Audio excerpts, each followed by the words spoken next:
the seawall. I'm going to ask you later about what prompted it, but you had to have been a young boy having seen the seawall before you left Guyana. And as much as it aches me to take you back further than 9 years old, what do you remember of Guyana before you left?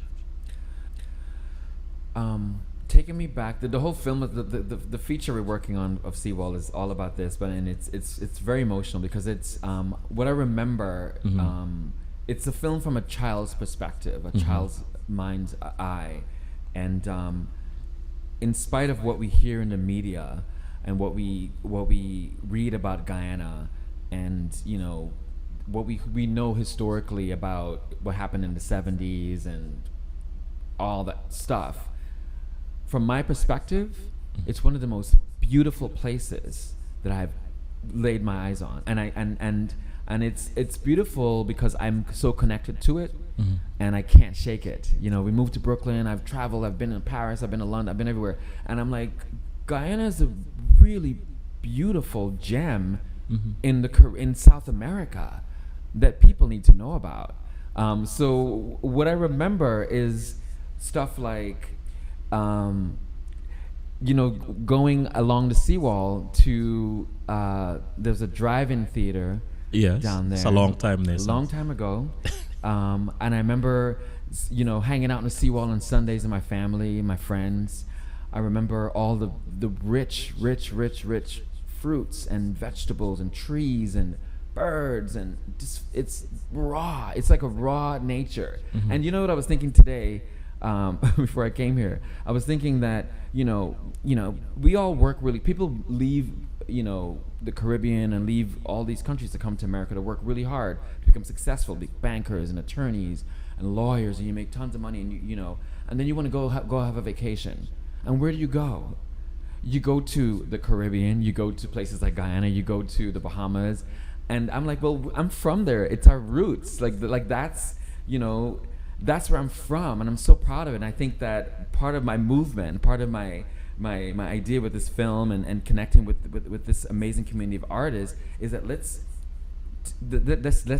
hold up the beauty that we see in Guyana, in our country, in all of our Caribbean countries, like in Cuba. Yes. And I was just in the Bahamas, and it's like there's some beautiful people with rich history, and we need to own that. Post-colonization, it's 2015, it's a new year, and I'm all about just owning that and having fun with it, and being an artist and being creative with it. So, who is an elder or an older person who stood out while you were growing up in Guyana, and how would you say they influenced you? Wow, this is a deep question. I would say my grandfather. I was named after him, Richard Mason. Because he was the first person as a kid that I saw was an artist. I remember in our house in Kitty, he had a guitar, and he had tons of notebooks. So he was always writing stories and writing stuff and taking notes. And he would always like bring us around and tell us stories just about the past and Guyana and just about the future.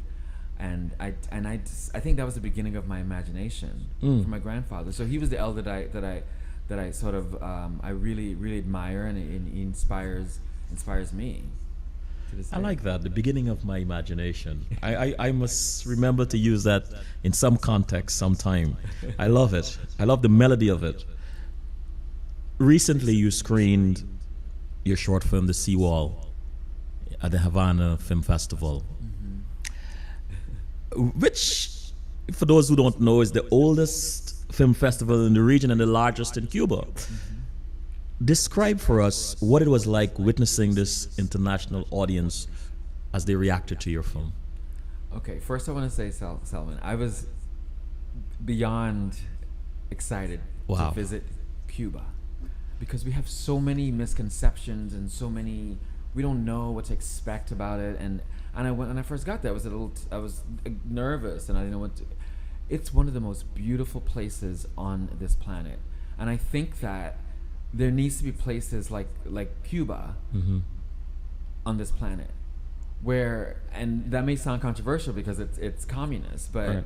there wasn't that idea of capitalism and where people are competitive in the way that we probably know it, and I felt really welcomed, and I think being part of the Caribbean community, I felt beyond welcomed. The Cuban people, they love cinema. They lined up around the block. There were To watch your film. hundreds to watch my film and to watch well, it wasn't just my film. Right. It was part of my film was part of the Trinidad and Tobago Film Festival that curated a bunch. There were five films, and I was one of them. Amazing films, and mine was short. They had a couple features, and the Cuban people wanted to see. They wanted to see what we had to say, and that made me feel really good. They lined up around the block and they paid 2 pesos to watch cinema. I mean, hadn't seen lines like this in I don't know how long. Giving me goosebumps, man. And I have photos. Yeah, it was incredible. It was so inspiring because they wanted to see they wanted to see and hear our stories. You know, you're talking about the Trinidad Film Festival.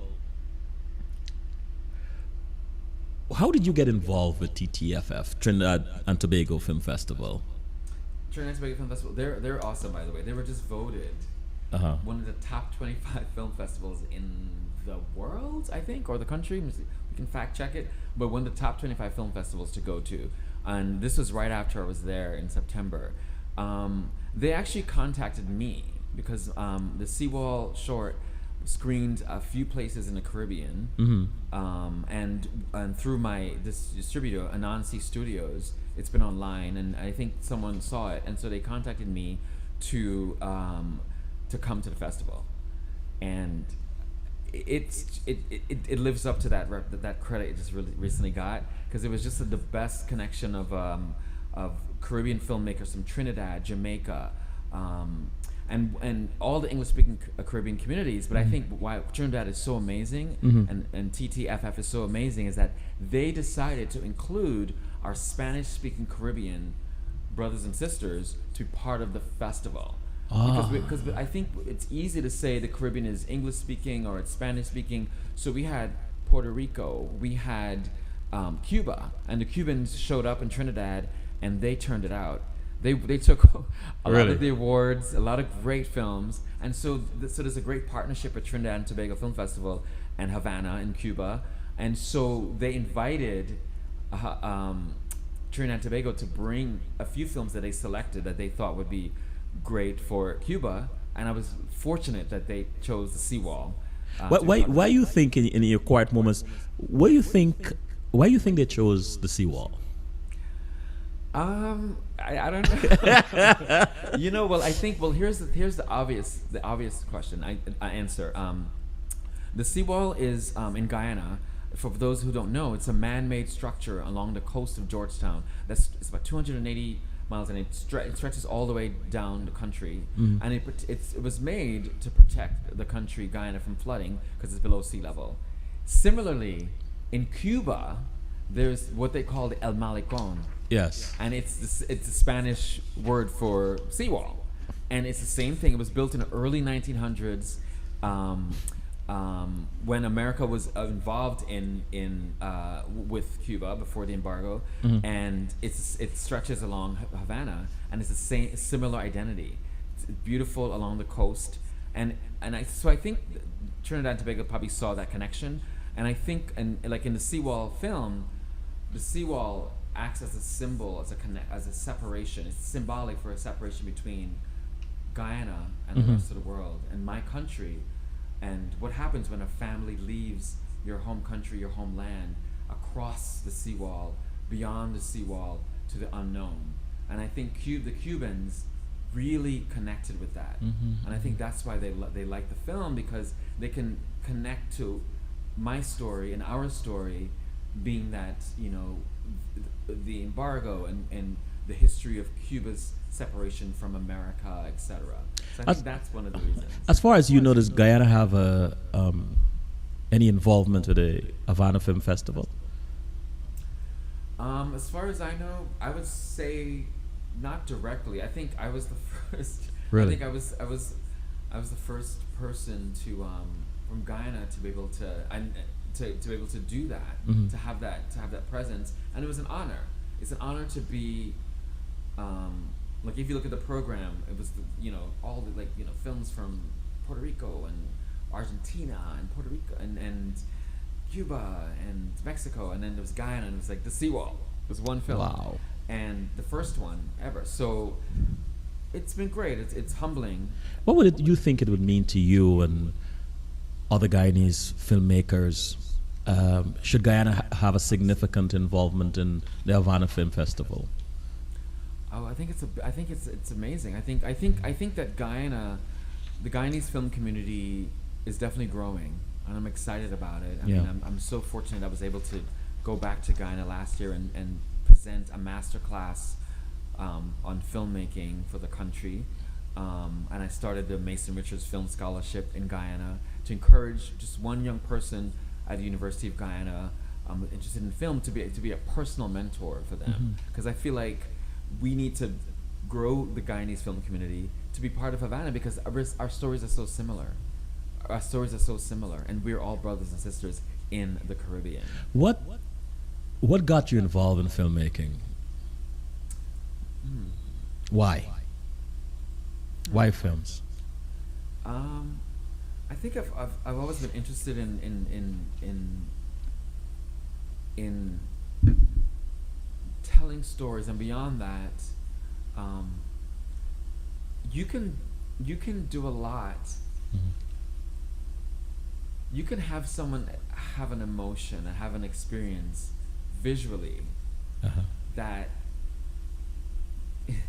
you can't put into words. That doesn't make sense. Yeah, it makes sense. I think what we can do, what a camera can do, and what we can do visually in visual storytelling can really transform and connect like the human spirit, the human soul. And that sounds like a lofty idea. I'm an artist, but I think that you can watch a painting, you can watch water on a seawall, you can watch a bird soar into the air or a kite flying, and it can connect to you in a human way that you can't just say it or read it in the book. So that's why I like film. I like the visual storytelling aspect of it. Where did the inspiration for the seawall come from? These are great questions. You're making me think. Where did it come from?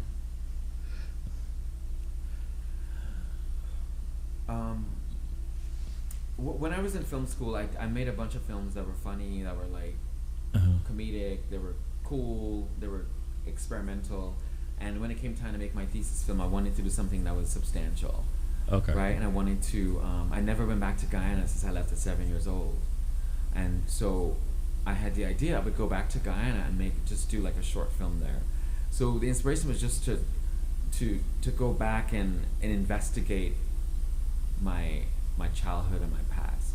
And I didn't know there was going to be this. I didn't know that it was going to be this intense, because I didn't know that living in America and living and growing up to be a full adult, that there were so many things in my past that I needed to reconcile with, and that we all do, and how important our past is to our future. And so I went there to make this film just to be interesting for film school as my thesis, and then cut to 3 years later, it's screening all over the world, and now I have a full feature, a bigger story about the adult character going back, and it's something now that I just have to do. It's no longer